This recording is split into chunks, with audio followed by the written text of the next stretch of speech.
আমি তোমাদেরকে চারটা কাজের কথা বলে যাই, এই চার কাজ যদি আমার উম্মত করে তো তার সন্তান মানুষ হওয়ার আশা আছে, নিশ্চয়তা আছে।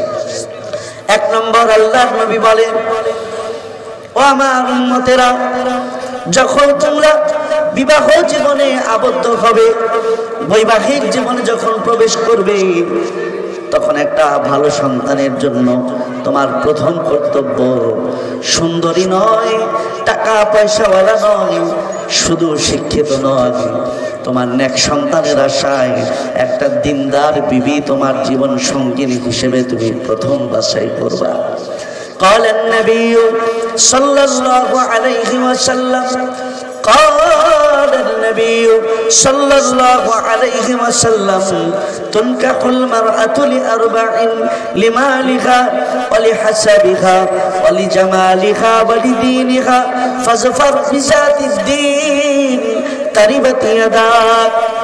আল্লাহর নবী বলেন, চার জিনিস দেখে দুনিয়ার মানুষেরা বিয়ে করে। কেউ সৌন্দর্যতা দেখে, কেউ বংশ দেখে, কেউ টাকা পয়সা দেখে, আবার কেউ দিনদারি দেখে। আল্লাহর নবী বলেন, কেউ যদি আমি নবীর মতো দুনিয়ার বুকে জান্নাতের সুখ চাও, বিবি লয়ে যদি কেউ দুনিয়াতে সুখে থাকতে চাও, ফাজফার বিজাতিদ দ্বীন, সৌন্দর্য না, বংশ না, টাকা পয়সা না, সবার আগে দিনদারি দেখা নির্বাচন করবা। এটা হলো এক নম্বর দায়িত্ব। দুই নম্বর, আল্লাহর নবী বলেন, বিবাহ হওয়ার পরে স্বামী স্ত্রী দুইজনের কর্তব্য হলো আল্লাহর কাছে এক সন্তানের জন্য দোয়া করা। রব্বি হাবলি মিনাস সালিহিন, রব্বানা হাব লানা মিন আজওয়াজিনা ওয়া যুররিয়াতিনা কুররাতা আয়ুন ওয়াজআলনা লিল মুত্তাকিনা ইমামা। আল্লাহ পাক নেক সন্তানের জন্য অনেক দোয়া কোরআনে কারীমের মধ্যে শিখায়া দিয়েছেন। আল্লাহ তাআলা বলেন, আল্লাহর নবী বলেন, নেক সন্তানের আশায় আল্লাহর কাছে দুইজন মিলে দোয়া করবা, আল্লাহ আমাদের এই দম্পতির মধ্যে আপনি একটা নেক সন্তান দান করেন। আমরা অনেকে আছি আল্লাহর কাছে দোয়া করে, আল্লাহ তিনটা মাইয়া হয়েছে, এবার একটা পোলা দেন। আবার কয়, আল্লাহ তিনটা পোলা হয়েছে, এবার একটা মাইয়া দেন। না, এটা আল্লাহর কাছে দোয়া করার সহি তরিকা না। কারণ আমি আপনি কেউই জানি না সন্তানটা ছেলে হইলে আমার জন্য কল্যাণ নাকি মেয়ে হইলে কল্যাণ। এমন কত কত পরিবার আছে যে পরিবারের মধ্যে ছেলের কারণে বাবা সমাজে মুখ দেখাইতে পারে, আছে না? আবার এমন বহু ফ্যামিলি আছে যেই ফ্যামিলির মধ্যে ছেলেরা কাজে আসে না, মেয়েরা বাবা মাকে লালন পালন করে তাদের দেখশন করতেছে। অতএব ছেলে হোক মেয়ে হোক, আল্লাহ তাআলা কোনটার মধ্যে আমার আপনার কল্যাণ রাখছেন তিনি ভালো জানেন। এজন্য সুনির্দিষ্ট করে আল্লাহ একটা পোলা দেন, আল্লাহ একটা মায়া দেন, এই ধরনের দোয়া এটা সমীচীন নয়। বরং দোয়া করবে, রব্বি হাবলি মিনাস সালিহিন, আয় আল্লাহ ছেলেদের মেয়েদের যেটা আমার জন্য দুনিয়াতে কল্যাণের কারণ হবে, দুনিয়াতে আমার চক্ষু শীতলতার কারণ হবে, আখিরাতে জান্নাতে যাওয়ার ওসিলা হবে, এমন একটা নেক সন্তান আমাকে দান করেন। এরপরে যখন দোয়া করার পরে আল্লাহ পাক সন্তান গর্ভে দিবে, এরপরে স্ত্রীর দায়িত্ব হলো, মায়ের দায়িত্ব হলো, সন্তান যতদিন পর্যন্ত গর্ভে থাকবে সন্তানকে গর্ভে লইয়া মা কোনোদিন কোনো গুনার কাজ করবে না। কারণ সন্তান পেটে থাকা অবস্থায় মা যেই কাজ করে ওই কাজের প্রভাব আসর পেটের মধ্যে সন্তানের উপরে পড়ে। আমার ভাইরা, আল্লাহ পাক রব্বুল আলামিন কুরআনে কারীমের মধ্যে বলেন, ইয়া আইয়ুহাল্লাযীনা আমানু ইন্না মিন আজওয়াজিকুম ওয়া আওলাদিকুম আদুওয়াল লাকুম ফাহযারুহুম। ও আমার বান্দারা, নিশ্চয়ই তোমাদের সন্তান এবং তোমাদের স্ত্রীগণ হাসরের ময়দানে তোমাদের শত্রু হয়ে দাঁড়াতে পারে। সুতরাং সাবধান, সন্তান আর স্ত্রীদের ব্যাপারে তোমরা সতর্ক থাকবে। আমার ভাইয়েরা, নিঃসন্দেহে এই পৃথিবীর মধ্যে বাবা মার কাছে সবচেয়ে দামি সম্পদের নাম হচ্ছে সন্তান। সন্তানের ভালোবাসায় বাবা মা নিজের জীবন পর্যন্ত বিসর্জন দিতে দ্বিধা করে না। সন্তান বাবার কাছে এত প্রিয়, সারাদিন মাথার গান পায়ে ফেলে কষ্টার্জিত সম্পত্তি, কষ্টার্জিত আয় সন্তানের পিছনে ব্যয় করে, তার পড়ালেখার পিছনে ব্যয় করে। এমনও বাবা আছে দিন শেষে যখন একটা মাছ ঘরে কিনে নিয়ে আসে, বিবির হাতে মাছটা তুলে দিয়ে বলে, বিবি এই যে মাছটা তোমার হাতে দিলাম, আমার সন্তানটা পড়াশোনা করে, এই মাছের পেটিটা আমার সন্তানের সুন্দর করে ভুনা করে দিবা। দেখা গেছে সন্তানকে মাছের পেটি খাওয়ায়, বাবা হয়তো লেজ খায় অথবা মাছের মাথাটা খায়। এমনও পিতা আছে ঈদের দিন এসে গেলে বাবা নিজে কষ্ট করে রিক্সা চালায়, নিজে একটা ভালো কাপড় নতুন কাপড় গায়ে নিতে পারে না, কিন্তু সন্তানের গায়ে ঠিকই একটা নতুন কাপড় বাবা তুলে দেয়। কারণ বাবার কাছে নিজের জানের চাইতে সন্তানের মায়া বেশি। আমার ভাইয়েরা, যেই সন্তানের জন্য নিজের আরাম আয়েশ মা বাবা ভুলে যায়, যেই সন্তানের মায়ায় নিজের ভালো মন্দ খাওয়া ভুলে যায়, আল্লাহ তাআলা বলে এই সন্তানটাই হাসরের ময়দানে তোমার শত্রু হয়ে দাঁড়াতে পারে। আমার বান্দারা, তাই সন্তানদের ব্যাপারে তোমরা সাবধান থাকবে। যে সন্তানটার জন্য এত মায়া এত ভালোবাসা আপনি দিলেন, হতে পারে হাসরের ময়দানে এই সন্তানটাই যখন আল্লাহর আদালতে ধরা পড়ে যাবে, তার জন্য জাহান্নামের ফয়সালা হবে। সন্তান দেখবি সে বেনামাজি হওয়ার কারণে, বেরোজগার হওয়ার কারণে তার ঠিকানা জাহান্নামে হয়েছে। সন্তানটা তখন আল্লাহকে ডেকে বলবে, ওগো আল্লাহ, নামাজ না পড়ার কারণে, রোজা না রাখার কারণে আজকে আমার ঠিকানা জাহান্নামের আগুন। ওগো আল্লাহ, আজকে এই নামাজ না পড়ার পিছনে, রোজা না রেখে জাহান্নামে হওয়ার পিছনে আমি একা দায়ী না, আমার বাবাটাও দায়ী। কারণ আমার বাবা নিজে নামাজ পড়তো, কিন্তু আমার নামাজের ব্যাপারে বাবা কোনো তাগিদ দিত না। ফজরের নামাজ যখন হতো, আমার বাবা ঠান্ডার দিনে ওযু করে নামাজের জন্য মসজিদে চলে যাইত, আমারই ঘুম থেকে ডাকতো না। বরং যাওয়ার সময় আমার গায়ে যদি শীতের দিনে কম্বল না থাকতো, তো কম্বলটা আমার গায়ে টাইনা ভালো করে মোড়া দিয়ে তারপরে নিজে মসজিদে যেত, আমারে ডাকে। সন্তানটা হয়তো সেদিন বলতে পারে, আল্লাহ, আমি যখন ক্লাস 6-এ পড়ি, বার্ষিক পরীক্ষায় আমি ফেল করলাম এক সাবজেক্টে, বাসায় আসলে পরে বাবা আমাকে কষায় গালের মধ্যে থাপ্পড় লাগাই দিচ্ছে, এত কষ্ট করে খাওয়াই পড়াই পরীক্ষায় ফেল করলি কেন? বাবার এক থাপ্পড়ে আমার মনের মধ্যে সেদিন প্রতিজ্ঞা তৈরি হয়, জেদ তৈরি হয়। আমি মনে মনে প্রতিজ্ঞা করি যে আগামী পরীক্ষায় আমি এই সাবজেক্টে A+ পেয়ে বাবারে দেখাই দিব। ওগো আল্লাহ, বাবার এক থাপ্পড়ে পরের বছরে আমি ফেল করার সাবজেক্টে A+ পেয়ে বাবারে খুশি করেছিলাম। আল্লাহ, ওই বাবা কোনোদিন নামাজের জন্য আমার একটা থাপ্পড় লাগায় নাই, শাসন করে নাই। যদি আমার এমন নামাজের জন্য একটু শাসন করতো, তাহলে হয়তো আমি শুধু 5 ওয়াক্ত নামাজি না, বাবার এই থাপ্পড়ের শাসনে আমি হয়তো তাহাজ্জুদ গুজার হয়ে যাইতাম। কিন্তু আমার বাবা আমাদের নামাজের ব্যাপারে কোনো তাগিদ দেয় নাই, তাই বেনামাজি হয়ে আজকে জাহান্নামী। আল্লাহ, নাজআলহুমা তাহতা আকদামিনা লিয়াকুনা মিনাল আসফালিন। আল্লাহর কোরআন বলে সন্তানটা সেদিন বলবে, আল্লাহ, বেনামাজি হওয়ার কারণে জাহান্নামে তো যাবো, কিন্তু যাওয়ার আগে ওই বাবারে একটু ডাক দেন, বাবারে আমার সামনে শোয়া তার বুকের মধ্যে পাড়া দিয়া তারে লাথি দিয়া জাহান্নামে ফেলে তারপরে আমি নিজে জাহান্নামে যাবো, তার আগে না। আমার ভাইয়েরা, যে আদরের কন্যা সন্তানকে আপনি এত ভালোবাসেন, হাসরের ময়দানে সে যখন দাঁড়াবে, আল্লাহর আদালত থেকে ফয়সালা হবে সে জাহান্নামী।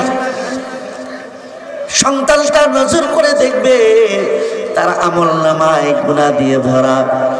সে আল্লাহর কাছে জিজ্ঞাসা করবে, আল্লাহ, আমি দুনিয়াতে হায়াত পেয়েছিলাম মাত্র 30 বছর, 13 বছর আমার বালিগ হইতে হইতে চলে গেছে, এরপরে মাত্র 17 বছর আমি দুনিয়াতে বেঁচেছিলাম। এই 17 বছরে আমি এত গুনাহ কেমনে করলাম যে আমার আমলনামাটা গুনাহ দিয়ে বোঝাই করা দেখা যায়। আল্লাহ পাক রব্বুল আলামিন বলবেন, তুমি হায়াত পেয়েছিলা 30 বছর, বালেগ অবস্থায় কাটিয়েছিলা 17 বছর, ঠিক, কিন্তু তোমার আমলনামায় যত গুনাহ দেখতেছো এগুলো অন্য কারো গুনাহ ভুলে তোমার আমলনামায় দেওয়া হয় নাই, সব তোমারই গুনাহ। এত গুনাহ আসলো কেমনে? আল্লাহ পাক বললেন, ওই যে তুমি সুন্দরী মেয়ে, রাস্তা দিয়ে বেপরদায় পাতলা কাপড় পরে তুমি হেঁটেছ, তোমার শরীরের দিকে বেগানা পুরুষের নজর পড়েছে, পর পুরুষের নজর পড়েছে। তোমার এই রাস্তাঘাটে চলার পথে যত লক্ষ লক্ষ পুরুষের কুদৃষ্টি তোমার দিকে পড়েছে, এই সব পুরুষের কুদৃষ্টির গুনাহ তোমার আমলনামায় উঠায় দেওয়া হয়েছে। মেয়েটা তখন চিৎকার করে হয়তো বলবে, আল্লাহ,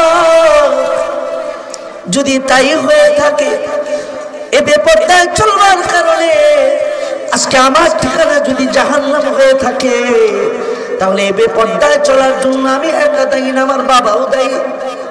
আমার বাবা যদি আমাকে এমন পোশাক ছোটবেলা থেকে পরে অভ্যাস না করত, বালেগ হওয়ার পরে যদি আমার বাবা শাসন করে আমাকে পর্দায় চলতে বাধ্য করত, তাহলে আমি বাবার কেনা টাকার এমন পোশাক পরে বেপর্দায় রাস্তায় চলতে পারতাম না।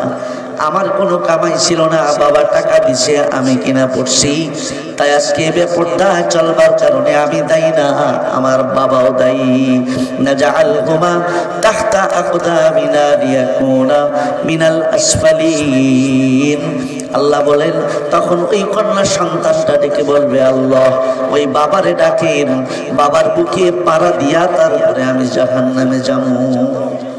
তাই আল্লাহ তাআলা বলেন, ইয়া আইয়ুহাল্লাযীনা আমানু ইন্না মিন আজওয়াজিকুম ওয়া আওলাদিকুম আদুওয়ান লাকুম ফাহযারুহ। ওই আদরের সন্তান, কলিজার টুকরা সন্তানটাই হয়তো সেদিন আল্লাহর আদালতে তোমার বিরুদ্ধে শত্রু হয়ে দাঁড়াবে, দুশ্মন হয়ে দাঁড়াবে, সাবধান।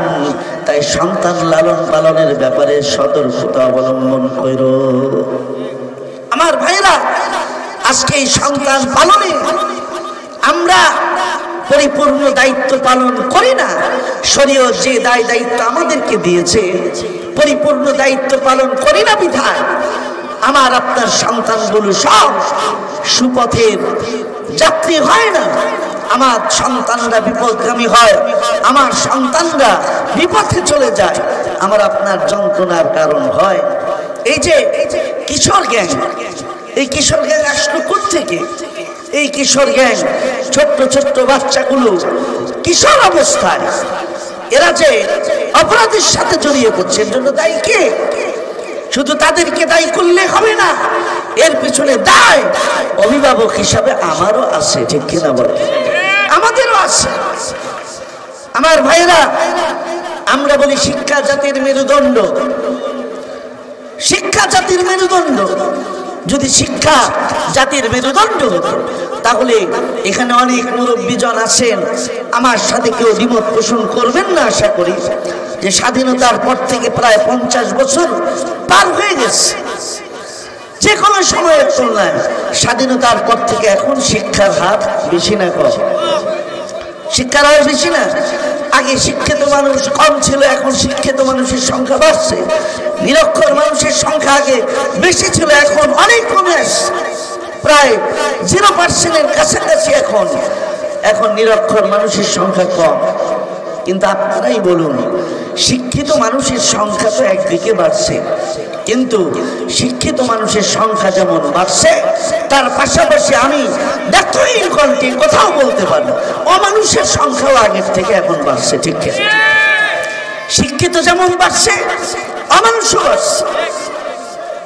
আমার ভাইয়েরা, আগেকার যুগের মানুষেরা, আমাদের যারা নানা নানি দাদা দাদি ছিলেন, আমাদের মুরব্বী জনরা, তারা শিক্ষিত ছিলেন না বলে, কিন্তু এ কথা নির্দ্বিধায় বলতে হবে তারা ভালো মানুষ ছিলেন।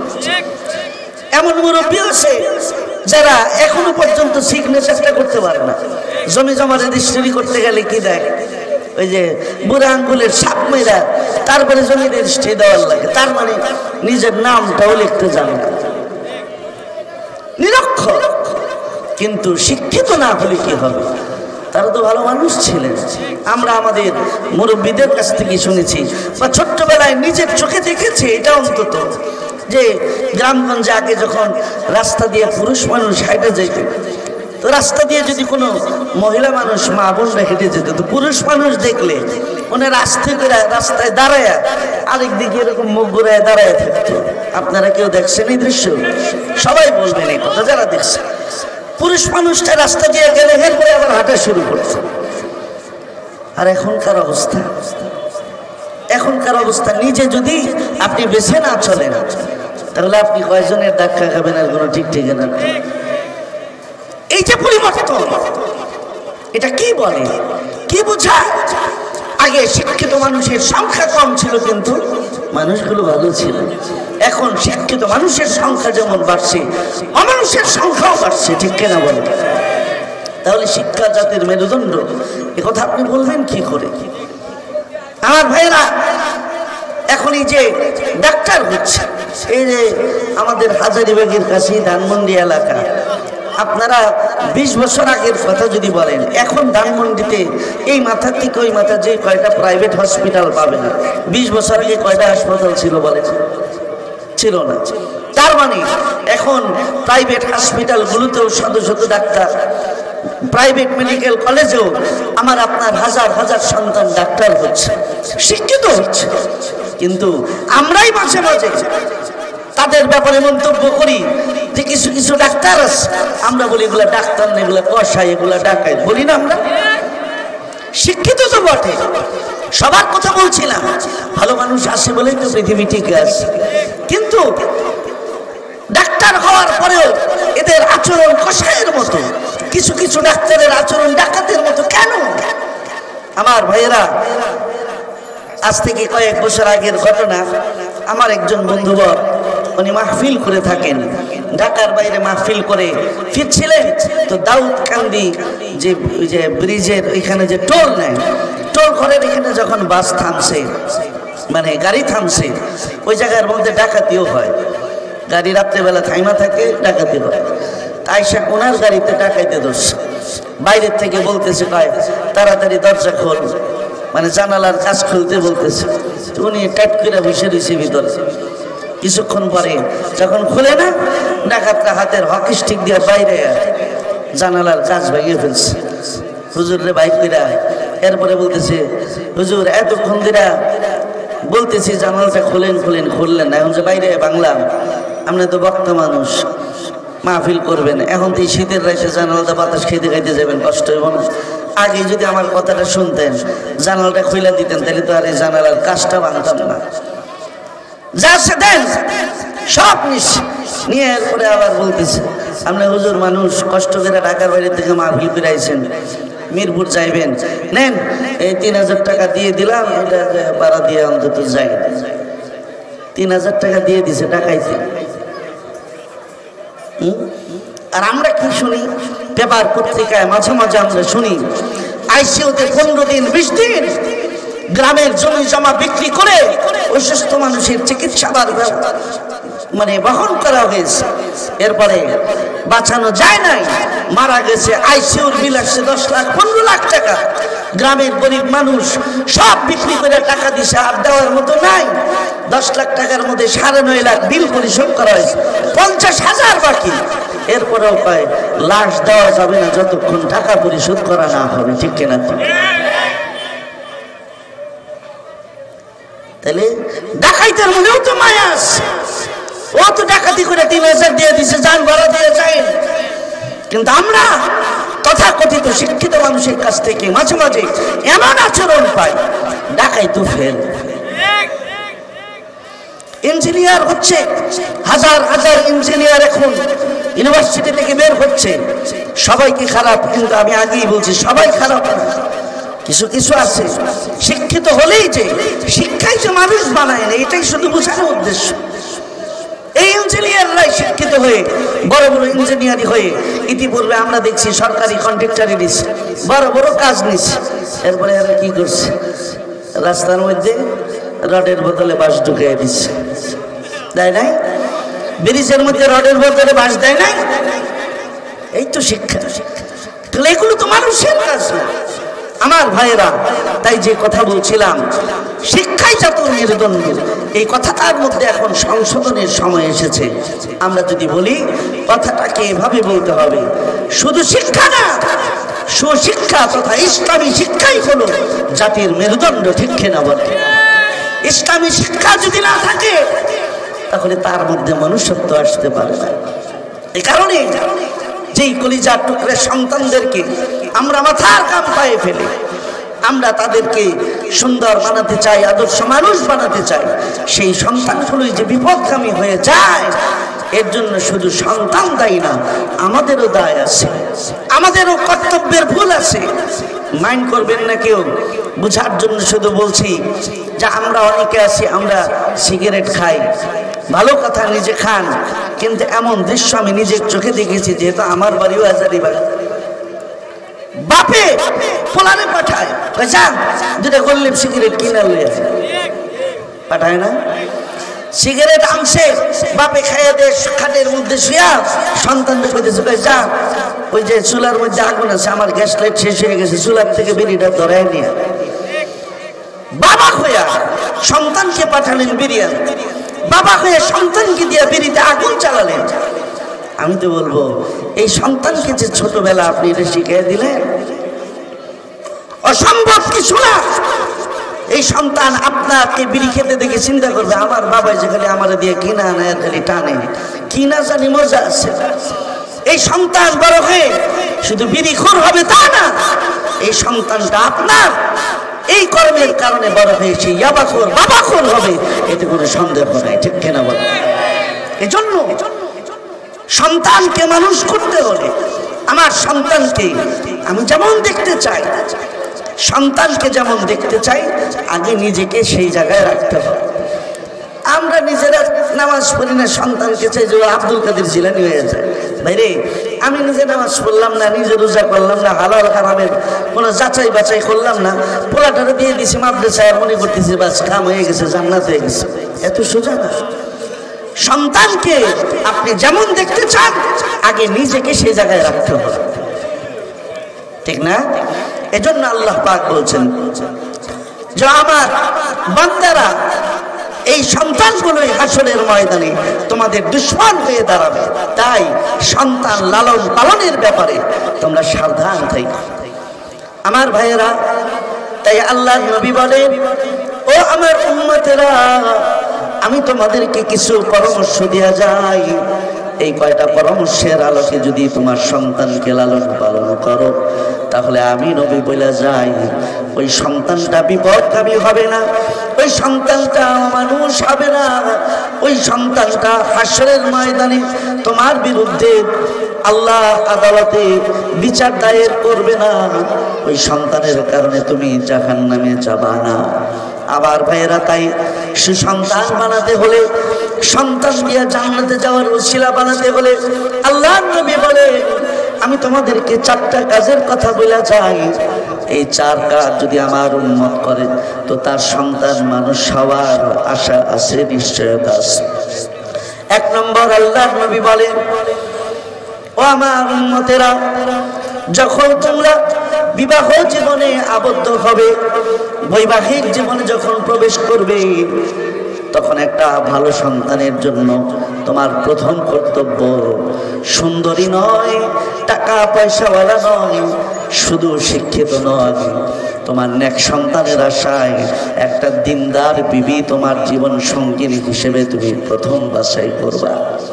قال النبي صلى الله عليه وسلم قال النبي صلى الله عليه وسلم تنكح المرأة لأربع: لمالها ولحسبها ولجمالها ولدينها فاظفر بذات الدين تربت يداك। আল্লাহর নবী বলেন, চার জিনিস দেখে দুনিয়ার মানুষেরা বিয়ে করে। কেউ সৌন্দর্যতা দেখে, কেউ বংশ দেখে, কেউ টাকা পয়সা দেখে, আবার কেউ দিনদারি দেখে।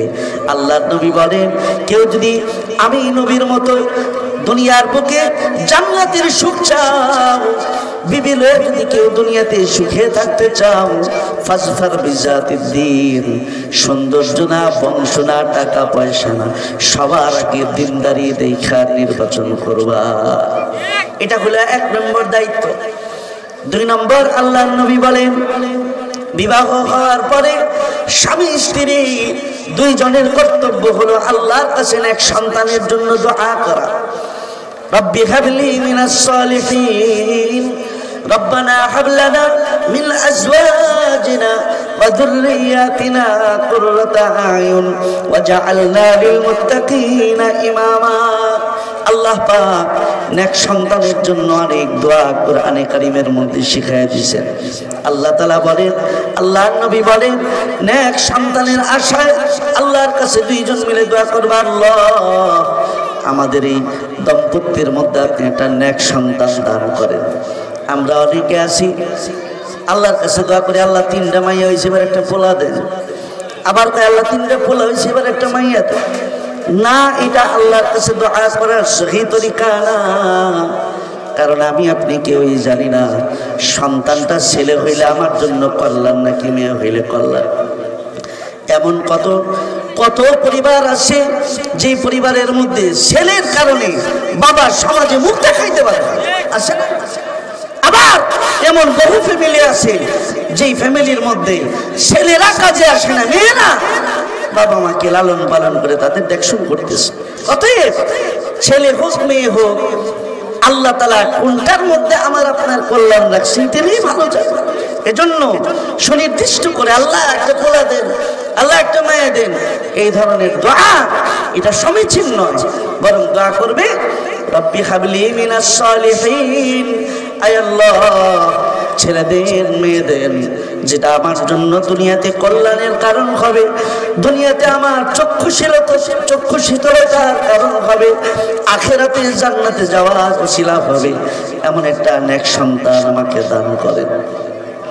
এরপরে যখন দোয়া করার পরে আল্লাহ পাক সন্তান গর্ভে দিবে, এরপরে স্ত্রীর দায়িত্ব হলো, মায়ের দায়িত্ব হলো, সন্তান যতদিন পর্যন্ত গর্ভে থাকবে সন্তানকে গর্ভে লইয়া মা কোনোদিন কোনো গুনার কাজ করবে না। কারণ সন্তান পেটে থাকা অবস্থায় মা যেই কাজ করে ওই কাজের প্রভাব আসর পেটের মধ্যে সন্তানের উপরে পড়ে। আপনি যদি সন্তানকে পেটে লইয়া কোরআন তেলাওয়াত করেন তাহলে সন্তানের উপরে ভালো প্রভাব পড়বে। আর যদি সন্তান পেটে লইয়া আপনি নাচ গান থাকেন তো খারাপ প্রভাব পড়বে। আমাদের মা বোনরা অধিকাংশই দেখা যায় পেটে যখন সন্তান আছে ডাক্তারের কাছে যায়, ডাক্তার কি কয়? ডাক্তার বলে যে 3 মাস একদম রেস্টে থাকবেন, বেড রেস্ট বলে না, 3 মাস ভারী কোনো কাজ করবেন না। আমাদের মা বোনরা তখন অবসর সময় আইসা করি কি, হাতে তো একটাই সম্পদ হয় মোবাইল, আন্দেলে সামনে থাকে টিভি, এই দুইটা নিয়ে সারাদিন যেহেতু 3 মাস বেড রেস্টে থাকতে গেছে, কাম কাজ কম, সন্তান পেটে থাকা অবস্থায় এই টিভি সিনেমা আরো বেশি দেখে। বরং 2-1 বছরে ইতিপূর্বে যদি সুইটা যায় থাকে এগুলো কাঁচা কাপড় আদায় করে এই সময়, তাই না? অথচ সন্তান পেটে নিয়ে যদি গুনাহ করে তাহলে সেটার বদ আসর সন্তানের জিন্দেগিতে হবে। ভালো কাজ করেন তো ভালো আসর পড়বে।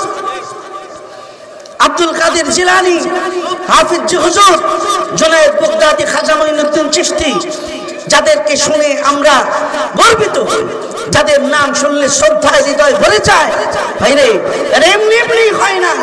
তাদের জিন্দেগি তালাশ করে দেখেন, আড়ালে প্রত্যেকের মায়ের অবদান আছে, মায়ের অবদান আছে। আব্দুল কাদের জিলানী রহমতুল্লাহ আলাইহি, ওনার হাতে ইতিহাস পড়ে দেখেন 90 লক্ষ হিন্দু কালেমা পড়ে মুসলমান হয়েছে। সুবহানাল্লাহ। ওনার মায়ের কাছে এসে যখন সবাই বলতো, যা কি এক সন্তান আপনি জন্ম দিচ্ছেন, 90 লাখ হিন্দু কালেমা পড়ে মুসলমান হয়ে গেছে, যেদিকে যায় যেদিক দিয়ে যায় সন্তান যেদিকেই খাই মুসলমান হয়ে যায়। তখন আব্দুল কাদের জিলানী রহমতুল্লাহ আলাইহির মা বলেছিল, এই তোমরা আব্দুল কাদের জিলানীর প্রশংসা লাগে, তার মায়ের প্রশংসা করো, কারণ আজকের এই আব্দুল কাদের জিলানী হওয়ার পিছনে তার মায়ের অবদান বেশি। আব্দুল কাদের জিলানীর মা বললেন, আজকে যে আমার আব্দুল কাদের জিলানীকে দেখা হাজার হাজার লক্ষ লক্ষ মানুষ কালেমা পড়ে মুসলমান হয়, এটা এমনি এমনি হয় না, এর পিছনে আমার অনেক অবদান আছে। আমি যতদিন তাকে পেটে ধারণ করেছি ততদিন পর্যন্ত আমি কোনো গুনাহ করি নাই। যতবার জন্মের পরে আমি তাকে দুধ পান করাইছি, ওযু ছাড়া একবারও বুকের দুধ পান করাই নাই। যতবার আমি তাকে দুধ পান করেছি, সে দুধ পান করতে আর আমি জিকিরের হালতে থাকতাম। এমনকি আমার সন্তান যখন মুখে বাইরের খাবার খাওয়া শিখছে, যতবার আমি তার জন্য খাবার রান্না করেছি, একটাবারও আমি ওযু ছাড়া খাবার রান্না করি নাই। এরপরে আজকে আব্দুল কাদের জিলানী আমার ভাইয়েরা, তাই মায়ের অবদান ছাড়া, মা ভালো হওয়া ছাড়া সন্তান ভালো হওয়া আশা করা বড় কঠিন। কারণ আমরা সকলেই জানি, বীজ যেমন গাছ হবে তেমন, গাছের জাত হবে যেমন ফল হবে তেমন। এই জন্য ছোট করার জন্য না, বুঝার জন্য বলছি। এটাই কোরআনের কথা, এটাই ইসলামের কথা।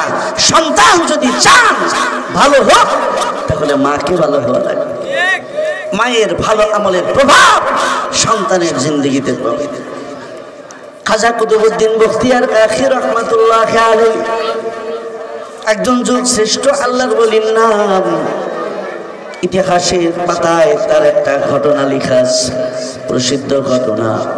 কুতুবউদ্দিন বখতিয়ার কাকি যখন ছোট্ট, মা তাকে হাতে ধইরা উস্তাদের কাছে লয়ে গেছে, কয় হুজুর আমার এই সন্তানটাকে আপনার কাছে দিয়া গেলাম, আমার এই সন্তানটাকে আপনি পড়ালেখা করে মানুষের মতো মানুষ বানাবেন। যখন সন্তানকে উস্তাদ সামনে লইয়া আউযুবিল্লাহ বিসমিল্লাহ পড়ে যখন আলিফ বা তাসা পড়তে বলে, সন্তানটা তখন আউযুবিল্লাহ বিসমিল্লাহ পড়ে সূরা ফাতিহা থেকে পড়া শুরু করছে। এক বসায়, ইতিহাসে লেখা আছে ঘটনা, 18 পারা কোরআন এক বসায় মুখস্থ শোনায় দিছে। ওস্তাদ অবাক হয়ে যায়। 18 পারা পড়ে যখন থামছে, সন্তানকে হাতে ধরে মায়ের কাছে বাড়িতে লয়ে গেছে। যা আড়াল থেকে ডাক দেয়া কয়, ও কুতুবউদ্দিন বখতিয়ারের মা, কেন আপনি আমার সাথে এমন উপহাস করলেন, কেন এমন ঠাট্টা করলেন? আপনার সন্তানকে দিয়ে আসছেন আলিফ বা তাসা পড়ানোর জন্য, অথচ আপনার সন্তান আমার এই 18 পারা কোরআন মুখস্থ শোনায় দিচ্ছে। কুতুবউদ্দিন বখতিয়ারের মা বলে, আল্লাহর কসম করে বলি হুজুর, বিশ্বাস করেন আমি মা হয়ে নিজেও জানতাম না যে আমার সন্তানের 18 পারা কোরআন মুখস্থ আছে। আমার জানা মতে সে এখনো পর্যন্ত পড়ালেখা করে, তাহলে সে 18 পারা কোরআন মুখস্থ শোনাইল কেমনি? মা তখন চোখের পানি ছেড়ে দিয়ে বলে, ওগো হুজুর, তবে আমার একটা ঘটনা মনে আছে। আমি কুতুবউদ্দিনের মাও 18 পারা কোরআন মুখস্থ করেছিলাম। আমার এই কুতুবউদ্দিন যখন পেটে আসছে, যতদিন সে পেটে ছিল, প্রতিদিন আমি একবার করে 18 পারা তিলাওয়াত করতাম। সন্তান যখন দুনিয়াতে এসেছে, কুতুবউদ্দিনকে যখন দুধ খাওয়াইতাম, আমি এই 18 পারা কোরআন পড়তে থাকতাম। কুতুবউদ্দিনের উস্তাদ বলে, ওগো মা, ওই যে আপনি দুধ খাওয়ানো অবস্থায় বারবার বাচ্চাকে পড়ে পড়ে শোনাইছেন, আল্লাহ তাআলা ওই শোনাটাকে তার সিনার মধ্যে ঢুকায়া তারে হাফেজ বানাই দিচ্ছে। তো মা যদি কোরআন পড়ে, এটা যদি সন্তানের জিন্দগিতে প্রভাব পড়ে, তাহলে মা যদি পেটে সন্তান লয়া দুধ খাওয়ানো অবস্থায় যদি গান গায়, গান শুনে, তাহলে এটার খারাপ প্রভাব পড়বে না? আওয়াজ করে বলেন, পড়বে না? এই জন্য আল্লাহর নবী বলেন, সন্তান পেটে আসলে গুনাহ করবে না মা।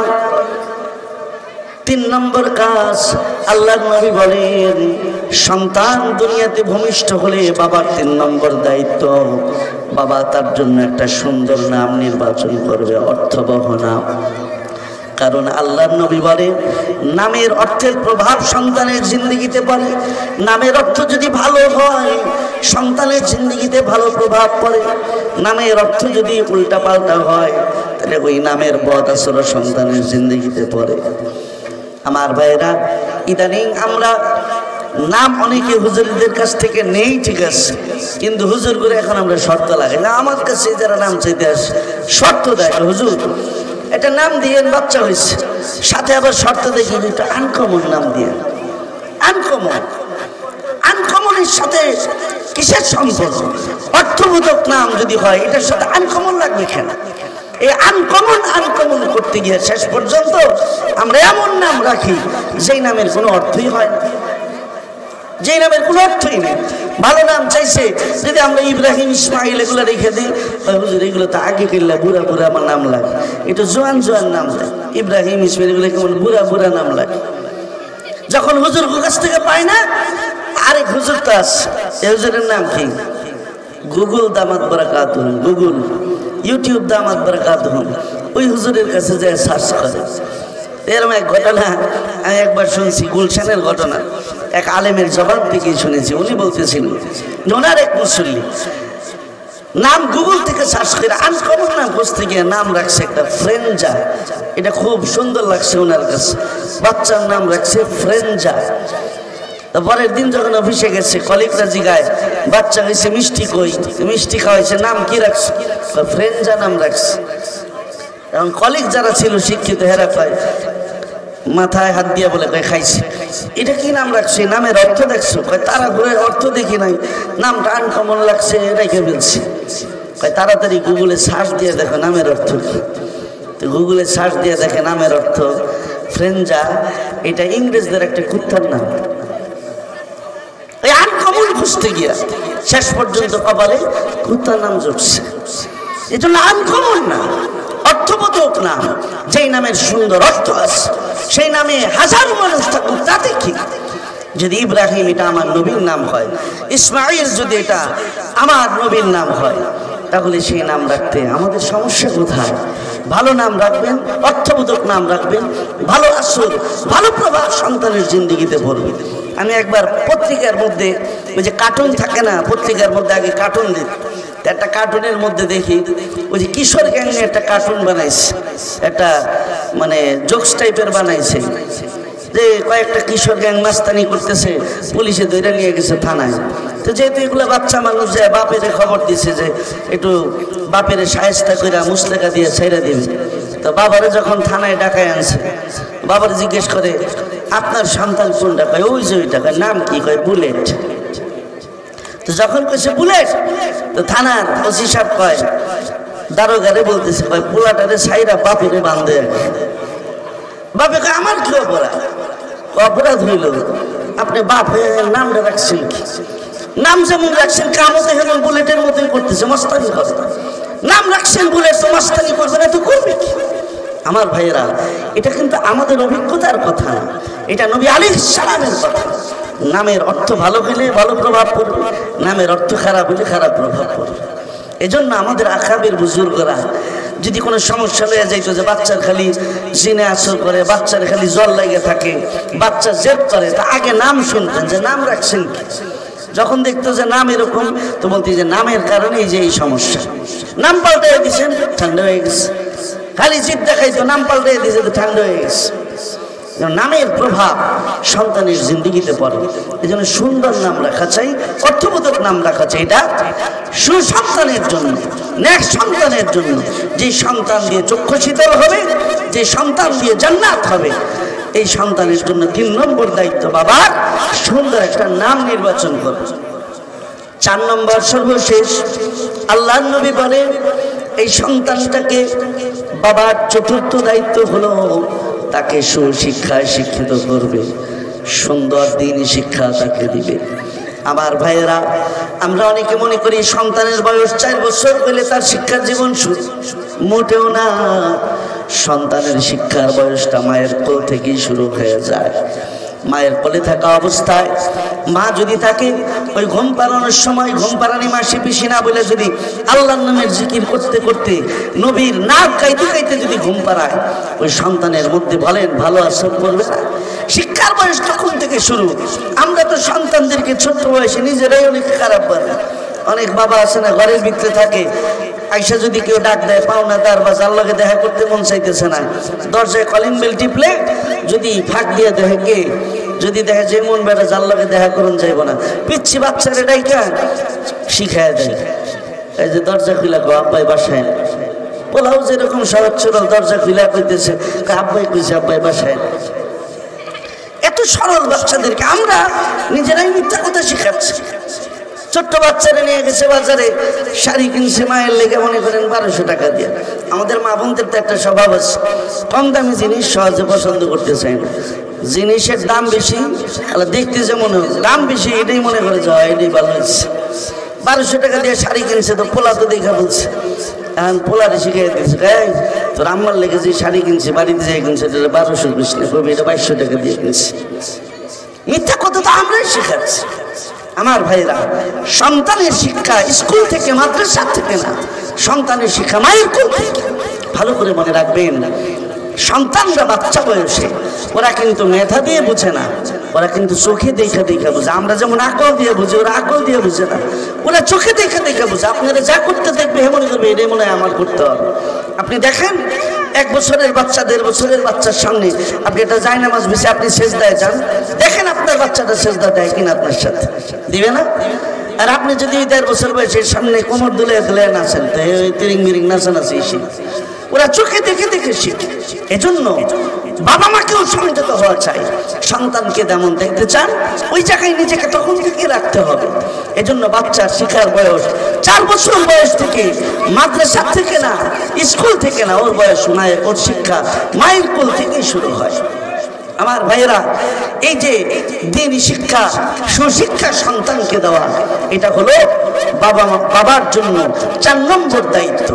একটা ঘটনা বলি, কথা শেষ করব। আমরা তো সবাই চাই আমার সন্তানটা এমন হোক, ওই রকম হোক, সবাই আমরা আশা করি। কিন্তু যখন মন মতো হয় না, তখন হুজুরের কাছে আসে, হুজুর এটা তাবিজ দেন, এটা তেল ভরা দেন, পানি ভরা দেন, চিনি ভরা দেন। সব কিছু ভাই তেল ভরা পানি দেওয়া চিনি ভরা দেওয়া হয় না, কিছু কিছু জিনিস নিজ থেকেও মা বাবা হিসাবে করা লাগে। আমার ভাইরা, একটা ঘটনা শুধু আমাদের উৎসাহ দেওয়ার জন্য বলছে যে আমাদের সন্তানগুলোকে এমন আমরা দেখতে চাই কিনা। পূর্বেকার জামানার ঘটনা, হযরত আব্দুর রহমান রাহমাতুল্লাহ আলাইহি একজন বড় বিখ্যাত বুজুর্গ, উনি বিবি নতুন বিয়ে করছেন, বিবি সন্তান সম্ভাবনা। স্ত্রীকে বলে যুদ্ধের ডাক আসছে, আমি ইসলামের দাওয়াতে জিহাদের ময়দানে বের হয়ে যাচ্ছি, জানি না কবে ফিরে আসবে। যদি ফিরে আসি তো দেখা হবে, যদি দুনিয়াতে দেখা না হয় শহীদ হয়ে যায় তো জান্নাতে দেখা হবে। কিন্তু এই যে পেটের সন্তান, এই গর্ভের সন্তানকে তোমার কাছে আমানত দিয়ে গেলাম, সন্তানটাকে দেখে শুনে রাখবে, সন্তানটার সঠিক লালন পালন করবে, ওকে মানুষের মতো মানুষ বানাবে। বিবির কাছ থেকে এই আমানতের দায়িত্ব দিয়ে স্বামী বিদায় নিয়ে চলে গেলেন যুদ্ধের ময়দানে। ইতিহাসের পাতায় লেখা আছে, সন্তান এর মধ্যেই কয়েক মাস পরে সন্তানের জন্ম হলো। মা তার নাম রেখেছেন রবিআতুর রায়। সন্তানটাকে স্বামীর দেওয়া আমানত হিসাবে ছোট্ট বয়স থেকেই তাকে মানুষের মতো করে গড়ে তোলবার জন্য মায়ের আপ্রাণ চেষ্টা। যখন বাচ্চাটা অল্প একটু বুঝদার হলো, মদিনায় মসজিদে তাকে পড়তে দেওয়া হলো। সেখানে অল্প সময়ের মধ্যে তার মেধায়, তার সুন্দর আখলাকে বাচ্চাটা কোরআনের হাফেজ হয়ে অল্প বয়সে সে কোরআনের বড় আলেমও হয়ে গেছে, বড় হাদিসের আলেম। 16 বছর মাত্র বয়স, 16 বছর বয়স। 16 বছর পরে ওই আব্দুর রহমান রহমতুল্লাহ আলাইহি তিনি যখন আবার গাজী হয়ে বাড়িতে ফিরে আসছেন, যখন বাড়ির সামনে এসে দরজায় দাঁড়াইছে, দরজার ভিতর দিয়ে ঢুকলে দেখে একটা 16 বছরের একটা সুদর্শন যুবক, বয়স 16 বছর, দেখতে বেশ লম্বা চোরা, মাথায় পাগড়ি, কি সুন্দর ফেরেশতার মতো জান্নাতি চেহারা, ঘর থেকে বের হয়ে গেছে। তার মাথা গরম হয়ে গেছে যে আমার এই 16 বছরের অবর্তমানে আমার স্ত্রী বুঝি দিলে বিয়ে শাদী করে ফেলছে। ভিতরে ঢুইকাই সালাম নাই কালাম নাই, স্ত্রীকে জিজ্ঞাসা করে এই যে পাগড়িওয়ালা সুদর্শন যুবকটা বের হয়ে গেছে, আগে বলো এই যুবকের পরিচয়টা কি, এই যুবকটাকে? স্ত্রীও বড় বুদ্ধিমতী, স্ত্রী বলে স্বামী ওই যুবকের পরিচয় আপনি চান, যুবকের পরিচয় দিব, কিন্তু তার আগে আপনি আমার 3 প্রশ্নের জবাব দেন। আপনি আগে বলুন, আপনি দীর্ঘদিন পরে সফর থেকে ফিরে এসেছেন, আপনি আল্লাহর নবী সুন্নতের অনুসারী একজন মানুষ, কিন্তু সফর থেকে ফিরে সুন্নতের উপর আমল কেন করলেন? সফর থেকে ফেরার পরে 3টা সুন্নত আছে। প্রথম সুন্নত হলো আপনি আগে মসজিদে আসবেন, 2 রাকাত নফল নামাজ পড়বেন, এরপরে ঘরে খবর পাঠাবেন, এরপরে আপনি ঘরে ঢোকার সময় সালাম দিয়ে ঢুকবেন। কোনোটাই যে করলেন না, আগে যান এগুলো কইরা আসেন, তারপরে জবাব দিবেন যুবকটা কে। আমার ভাইয়েরা, তিনি চলে গেলেন মসজিদে নববীতে জোহরের নামাজ আদায় করে, দেখেন নবীর রওজার পাশে শত শত ছাত্র হাদিসের দর্শ দিচ্ছে, একটা সুদর্শন যুবক বসে বসে হাদিসের দর্শ দিতেছে। মনে মনে কয়, আরে আমার সন্তানটা যদি এমন কলিজার টুকরা একটা সন্তান হতো, এমন একটা সুসন্তানের বাপ যদি হইতে পারতাম, কত হাজার হাজার ছাত্ররা নবীর রওজার পাশে বসে বসে তার কাছ থেকে হাদিসের দর্শ দিতেছে। আফসোস করে করে যখন ঘরে আইসা চোখে পানি দেখে বিবি জিজ্ঞেস করে, চোখে পানি কেন? কয় মসজিদে নববীর বারান্দায় দেখে এসেছি এমন একজন সুন্দর যুবক, শত শত ছাত্র তার কাছ থেকে হাদিসের দর্শ দিতেছে, দিলে আফসোস হয়েছে, তখন একটা সুসন্তানের বাপ যদি হইতে পারতাম। স্ত্রী বলে, স্বামী চোখের পানি মুছে ফেলুন, আফসোস দূর করে ফেলুন, যে সন্তানকে দেখে এসেছেন ওইখানে বসে 10টা হাদিসে, ওইটা অন্য কারো সন্তান না, আপনারই কলিজার টুকরা সন্তান। সোহাগ আমার ভাইয়েরা, বাবার চোখের পানি আনন্দে ভিজে গেল। সন্তান যখন আসলো, বাবার সন্তানের এক মধুর আলিঙ্গন। আমার ভাইয়েরা, এরকম এক দৃশ্য আমি আপনি কে না দেখতে চাই? সকলেরই মনের চাওয়া, সকলেরই মনের আশা। তাই সকলের কাছে অনুরোধ, আজকের এই মারকাজুল কোরআন ওয়াস সুন্নাহ মাদ্রাসা আপনাদেরকে সেই সুসন্তান, ওই রবিয়াতুর রায়ের মতো আদর্শ সন্তান আপনাদেরকে উপহার দেওয়ার জন্য আহ্বান করে। আপনাদের সন্তানদেরকে অন্তত এই মাদ্রাসাগুলোতে আপনারা একটা সন্তান পরিবার থেকে দিবেন। পৃথিবীর এই বার্ধক্যকালে যখন কিয়ামত একদমই সন্নিকটে, বিনীত আহ্বান থাকবে, এই ফিতনা ফাসাদের যুগে যখন চারিত্রিক অবক্ষয়, নৈতিক অবক্ষয়ের চূড়ান্ত সীমায় শুধু মানুষের সুরক্ষা আছে, ভিতরে আমাদের পশুত্ব দিয়ে ভরে গেছে, এই সময় একটা সন্তানকে যদি আমরা এই মারকাজুল কোরআন ওয়াস সুন্নাহ মাদ্রাসার মতো বাংলাদেশে যে প্রতিষ্ঠানগুলো আছে মানুষ বানানোর কারিগর, এখানে যদি আমরা দিতে পারি, আশা করি এই সন্তান দুনিয়ায় আমার চক্ষু শীতলতার কারণ হবে, আখিরাতে আমার নাজাতের জরিয়া হবে। আল্লাহ আমাদেরকে বুঝার আমল করবার তৌফিক দান করেন।